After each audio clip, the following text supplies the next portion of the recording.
मुझे नजर पीर साहब थे, उनका एक मुरीद था जिसका काम था बाल कटिंग का, और वो बाल कटिंग करता था, बाल काटता था लोगों के।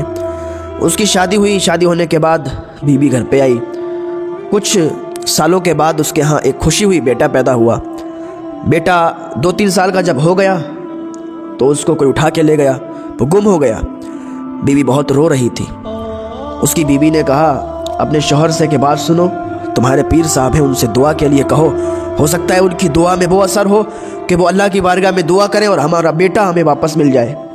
तो उसके शौहर ने कहा ठीक है, हम पीर साहब से दुआ के लिए कहेंगे। अब वो शौहर उसका घर से निकल गया, पीर साहब के यहाँ पहुँचा, कहा हुजूर हमारा बेटा गुम हो गया है, आप अल्लाह की बारगाह में दुआ करें कि वो वापस आ जाए, वो हमें वापस मिल जाए। तो अल्लाह के वली थे, वो पीर साहब थे, उन्होंने अल्लाह की बारगाह में हाथ उठाए और दुआ कर दी और उससे कहा जाओ, अल्लाह जब चाहेगा तो तुम्हारा बेटा घर पे आ जाएगा। उसने कहा ठीक है हुजूर। 1-2 साल हो गए, 3-4 साल गुजर गए, बेटा नहीं आया।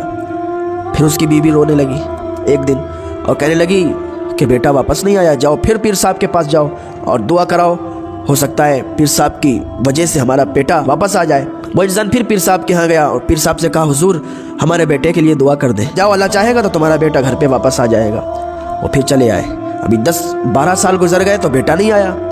फिर उसकी बीवी रोने लगी कि 10-12 साल गुजरने के बाद भी बेटा नहीं आया है, जाओ एक बार फिर जाओ पीर साहब से दुआ करा, हो सकता है वापस मिल जाए बेटा। अब वो शौहर जाता है और पीर साहब के घर जाने के बाद कहता है हुजूर बेटा वापस नहीं आया, 10-12 साल गुजर गए। तो पीर साहब ने फिर कहा कि जाओ अगर अल्लाह चाहेगा तो बेटा वापस आ जाएगा। 15-16 साल गुजर गए लेकिन बेटा वापस नहीं आया। जब बेटा वापस नहीं आया तो एक दिन वो रो रही थी और शौहर ने पूछा कि क्यों रो रही हो? तो वो एकदम शौहर पे चढ़ गई कि तुम बोलना मत, मैं क्यों रो रही हूँ। आज 18 साल हो गए हैं, तुम्हारा पीर रोज दुआ करता है लेकिन 18 साल के बाद भी बेटा घर पे नहीं आया। कैसा है तुम्हारा पीर? तुम्हारा पीर कोई पीर नहीं है, ढोंगी है, उसकी दुआ में तासीर नहीं, उसकी दुआ में असर नहीं है। 18 साल हो गए, बेटा वापस नहीं आया है, कैसे दुआ करता है? कैसे पीरों के तुम मुरीद हो कि तुम्हारे पीर की दुआ में इतनी ताकत नहीं है कि एक गुमा हुआ बेटा वापस आ जाए? तुम्हारा पीर कोई पीर नहीं, ढोंगी है। बीवी ने बहुत ज्यादा डांट दिया। जब ज्यादा डांट दिया तो मायूस हो गया, गमज़दा हो गया और वही उसी हालत में वो अपनी दुकान पे चला गया। बाल काट रहा था, बाल कटिंग कर रहा था। इतने में उसके पीर साहब आ गए। पीर साहब ने कहा बेटे हमारे बाल भी काट दो, और उन पीर साहब ने अपने सर के बाल मुड़ाना शुरू कर दिए। वो बाल मुड़ने लगा। जब आधा सर मुड़ चुका था उसकी आंख से आंसू आ गए। वही बात सोच के, वही बीवी ने जो कहा था कि तुम्हारा पीर पीर नहीं, ढोंगी है, 18 साल से दुआ कर रहा है, कबूल नहीं हुई, बेटा वापस नहीं मिला, बहुत ज्यादा बुरा भला कहा। जब उसके आंसू निकले ना तो उसके आंसू वही जब बाल छिले हुए थे वहां पे गिरे तो पीर साहब ने ऊपर देखा, बेटा क्यों रो रहे हो, क्या बात है?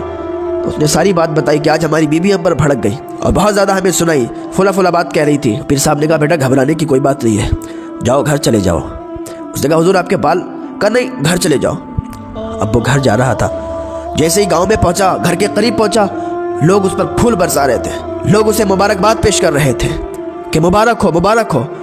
अब वो सोच में पड़ गया क्या बात है, ये लोग हमें मुबारकबाद क्यों पेश कर रहे हैं, हमारे ऊपर फूल क्यों बरसा रहे हैं। जब घर के अंदर दाखिल होता है क्या देखता है, घर में 18 साल का जवान बेटा बैठा हुआ है। उसकी माँ उसे सीने से चिपटा के रो रही है। जैसे ही देखा बेटा वापस आ गया, सीने से चिपट गया, रोने लगा और कहा बेटा तू कहाँ चला गया था, कहाँ चला गया था? मोहब्बत माँ को भी होती है बेटे से, मोहब्बत भाइयों को भी होती है भाई से, मोहब्बत बहनों को भी होती है, लेकिन बाप को जो मोहब्बत होती है ना तो वो दिखाता नहीं है कि हमें भी इतनी मोहब्बत है। बाप दूर खड़ा देखता है बेटे को और खुशी महसूस करता है। माँ प्यार करती है, गले लगती है, भाई प्यार करते हैं, गले लगते हैं, बहन प्यार करती है, गले लगती है, लेकिन बाप दूर खड़ा देखता है। उसके दिल में छुपा हुआ प्यार कभी महसूस करना, वो बहुत प्यार करते हैं। दुनिया का हर बाप अपने बेटे से बहुत प्यार करने वाला होता है। दुनिया के हर वालिदैन अपने बच्चों से बहुत प्यार करते हैं। आज लोगों ने बना रखा, लोग समझते हैं कि बाप प्यार नहीं करते हैं, बाप की डांट में भी प्यार होता है। ऐसे ही किसी के बाप अपने बच्चे को ऐसे ही नहीं डांटते, ऐसे ही नहीं मारते, उसके पीछे कुछ रीज़न होता है, कुछ गलतियां होती हैं। वो अपने बच्चे को सुधारने के लिए, अपने बच्चे को समझाने के लिए उन्हें मारते हैं, उन्हें डांटते हैं, ताकि मेरा बच्चा आगे जाके बिगड़े ना, आगे जाके वो नेक इंसान, अच्छा इंसान बने। यही वजह होती है। वो बाप, वो इंसान अपने बेटे से गले लगता है और कहता है बेटा कहाँ चला गया था, इतने दिन हमें छोड़ के, हम लोगों को छोड़ के कहाँ चला गया था? और तू यहाँ वापस कैसे आया? 18 साल हो गए तुझे। उसके बेटे ने कहा, बाबा मुझे नहीं मालूम कि मैं यहाँ कैसे आया, लेकिन मुझे कुछ लोग पकड़ के ले गए थे। मैं एक ढाबे पे था और वहाँ पे काम करवाते थे मुझसे। लेकिन अभी कुछ देर पहले एक बुजुर्ग आए और उन बुजुर्ग ने मुझसे रोटी मांगी, मैंने उन्हें रोटी दी और उनकी रोटी बिल्ली लेके भाग गई। जो अल्लाह वाले होते हैं ना, वो रिस्क को ज़ाया नहीं होने देते, वो रिस्क की कदर करते हैं। आज इंसान रिस्क की कदर नहीं करता। शादी हॉल में चला जाए, कितना खाना बर्बाद करता है, आपने खुद देखा होगा अपनी निगाहों से। बहुत ज़्यादा खाना बर्बाद कर देते हैं, फेंक देते हैं। अल्लाह वाले रिस्क की कदर करते हैं। तो वो लड़का कहने लगा, बाबा मैं उस बिल्ली के पीछे भागा और जैसे ही बिल्ली के पीछे भागा, बिल्ली तो मुझे नजर नहीं आई, मेरी माँ मुझे सामने से नजर आ गई। बाबा मेरा घर मुझे सामने नजर आ गया। जैसे मैंने दरवाजा खोला ना, माँ मुझे नजर आ गई और मैं अपनी माँ के गले से लग गया। बाबा बिल्ली को मुझे पता नहीं कहाँ चली गई, लेकिन मुझे मेरी माँ मिल गई, मुझे आप मिल गए, मेरा पूरा परिवार मुझे मिल गया, मेरे गांव वाले मुझे मिल गए। बाबा वो कोई जरूर अल्लाह का नेक बंदा होगा। बाबा वो अल्लाह का नेक बंदा होगा। उस इंसान ने कहा, बेटा मुझे ये बताओ वो दिखने में कैसे थे, उन्हें पहचान सकते हो? तो उस लड़के ने कहा, बाबा मैं उन्हें जानता तो नहीं हूँ, लेकिन अगर देखूंगा तो ज़रूर पहचान जाऊंगा, क्योंकि उनके सर पे आधे बाल मुड़े हुए थे।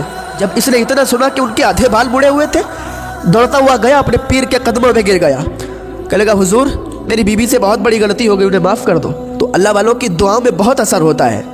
इंसान आज सब्र करना भूल गया है। इंसान को सब्र करना चाहिए। आज इंसान सब्र नहीं करता, बेसब्रा हो गया है। अल्लाह उसे कितनी भी नेमतों से नवाज दे, इंसान नाशुक्री पे उतरा हुआ है। इंसान अल्लाह की नाशुक्री करता है, अल्लाह की कितनी नेमतें खाता है, अल्लाह का रिस्क खाता है, लेकिन अल्लाह की नाशुक्री करता है। आज उसे सब्र नहीं रहा, बेसब्रा हो गया, नाशुक्रा हो गया। आज भी अल्लाह की बारगाह में आ जाओ, अल्लाह की ठंडी छांव के नीचे आ जाओ और अल्लाह का शुक्र अदा किया करो। ये अल्लाह ने हमें नेमतें कम दी हैं। जो इंसान बहुत ज़्यादा गरीब है, हद से ज़्यादा गरीब है, ज़रा देखे क्या उसकी आंखें नहीं है, क्या उसके हाथ नहीं है, क्या उसके पैर नहीं है? उसे भी अल्लाह का शुक्र अदा करना चाहिए। सिर्फ दौलत ना होने की वजह से, सिर्फ शोहरत ना होने की वजह से हम अल्लाह को भूल जाएंगे? नहीं, अल्लाह ने हमें बहुत नेमतों से नवाजा। हमें कुछ भी नहीं, हमारे पास कुछ भी ना हो, हमारे पास दौलत भी ना हो, शोहरत भी ना हो, हमारे जिस्म के आधा तो सलामत है, हमारी आंखें तो देखती हैं। ये कितनी बड़ी नेमत है। जो अंधा है, जिसके पास आंखें नहीं है, उससे पूछो कि इन आंखों की कीमत क्या है, वो तुम्हें बताएगा। जिसके पास हाथ नहीं है, उनसे पूछो इन हाथों की कीमत क्या है। जिसके पास पाँव नहीं है, उनसे पूछो इन पाँव की कीमत क्या है, वो तुम्हें बताएंगे। आज अल्लाह का शुक्र अदा करने की बजाय उस पर ताना कसते हो कि अल्लाह ने मुझे ये नहीं दिया, वो नहीं दिया। अल्लाह का शुक्र अदा किया करो। जो इंसान खाना खाए और खाना खाकर अल्लाह का शुक्र अदा कर दे, इतना कह दे या अल्लाह तेरा शुक्र, बंदे ने खाना भी खा लिया, पेट भी भर गया और सिर्फ इतना कह दिया कि या अल्लाह तेरा शुक्र, अल्लाह ताला उसे एक रोज़े का सवाब अता फरमाता है।